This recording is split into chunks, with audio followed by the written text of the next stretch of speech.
अभी अहम खबर शामिल करें। इस्राएली फौज ने यह दावा किया है कि हिजबुल्लाह सरबराह हसन नसरुल्लाह हमले में मारे गए हैं।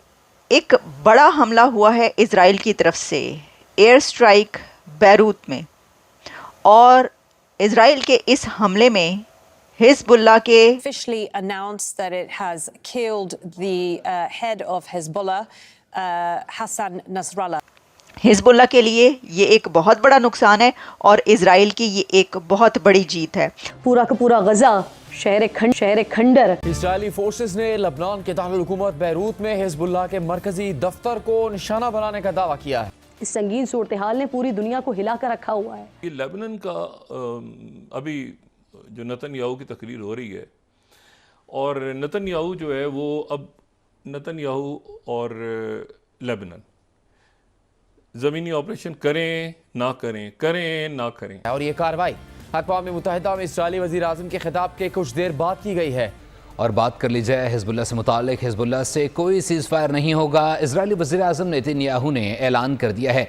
अपने बयान में कहना था कि हिजबुल्लाह के साथ 3 माह के सीज़ फायर की खबरों में कोई सदाकत नहीं। इसराइल मुसलसल 5 दिनों से लबनान को फ़िज़ाई हमलों से निशाना बना रहा है और इसराइल की मदद के लिए जहाज भर कर हथियार भेज रहे हैं। गज़ा में तो जो कुछ होना था वो हो गया। अब गज़ा लिंक है लेबनान के साथ और बाकी जो सीरिया के साथ। तो ये एक तरह का ये क्यों कर मुमकिन बनाया होगा इसराइल ने ये जो हमला किया, ये तो बड़ा एक कंसर्निंग सी चीज़ है।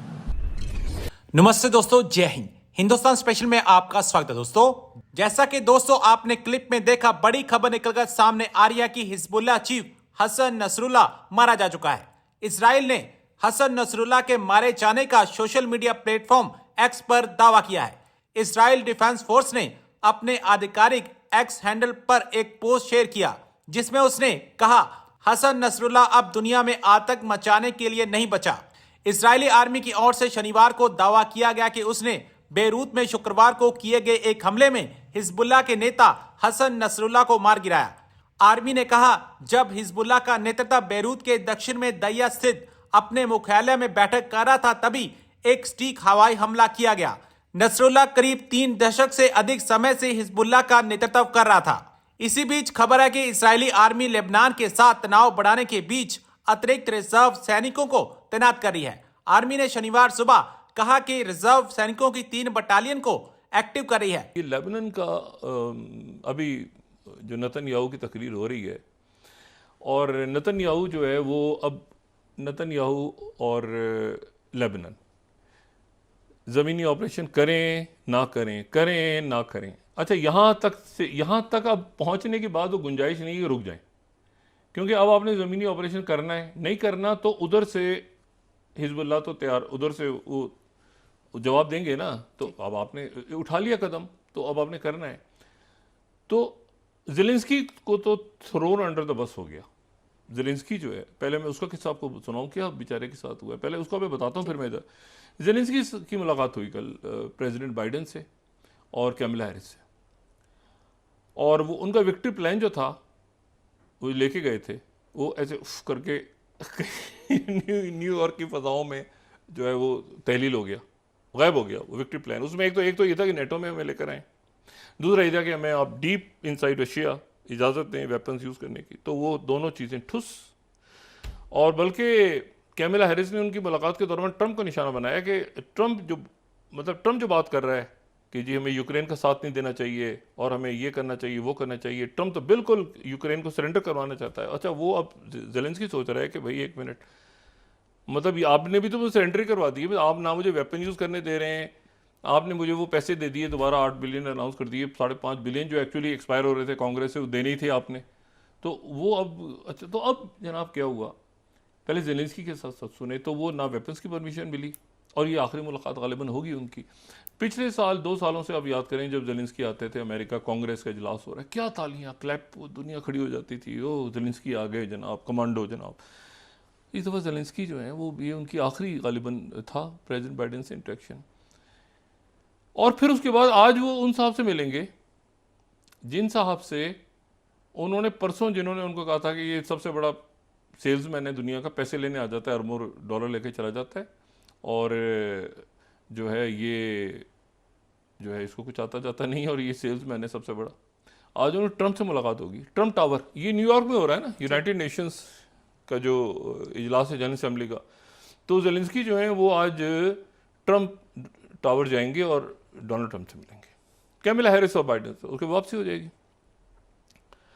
अब एक तो आज ये मुलाकात बड़ी इंपॉर्टेंट है, ठीक है। दूसरी जो है कि ये नेतन्याहू की तकरीर के दौरान वो मुसलसल डबल यहाँ से मैसेज देते रहे कि जी हाँ मैं बातचीत, क्योंकि ये उन अमेरिकन ने कह दिया ना कि क्योंकि इसमें अरब मुल्क और बाकी मुल्कों के लिए बड़ा एक इशू खड़ा हुआ, खासतौर पर मैक्रों के लिए कि और बाकी के लिए कि आपने ये तो बात सब ने की थी, तो इसने नेतन्याहू ने खुद ही कहा था कि आप अनाउंस करें तो मैं इसको मान जाऊँगा।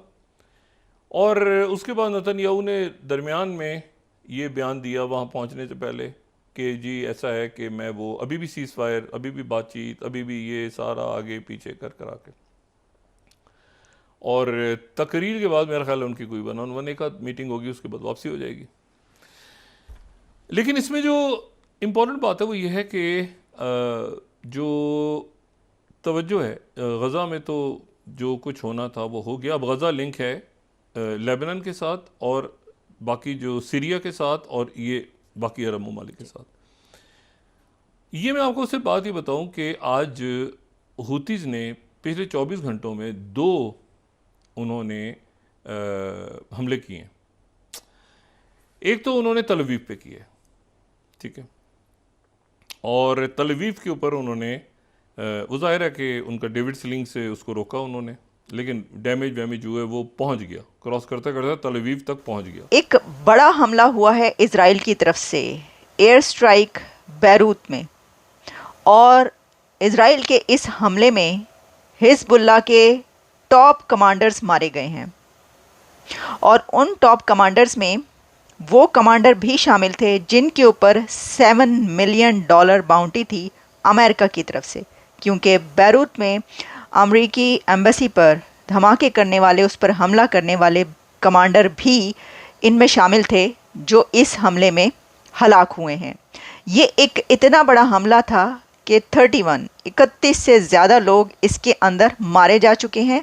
हिजबुल्लाह के लिए ये एक बहुत बड़ा नुकसान है और इज़राइल की ये एक बहुत बड़ी जीत है।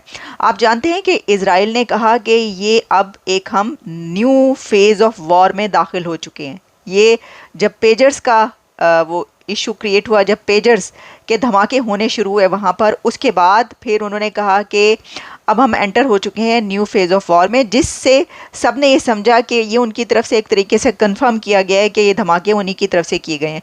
वो कैटेगोरिकली उन्होंने ये कंफर्मेशन नहीं दी इज़राइल ने, और वो दे भी नहीं सकते, क्योंकि जो रूल्स एंड रेगुलेशंस हैं इसके हिसाब से अगर वो करेंगे, क्योंकि जो सिक्योरिटी काउंसिल है उसके अंदर पहले ही ये इशू उठाया जा चुका है, जिसके अंदर ये कहा है कि ये जो पेजर्स के ज़रिए जो धमाके किए गए हैं वो इंसानी हकूक़ की खिलाफ वर्जी और इस तरह की बहुत सारी चीज़।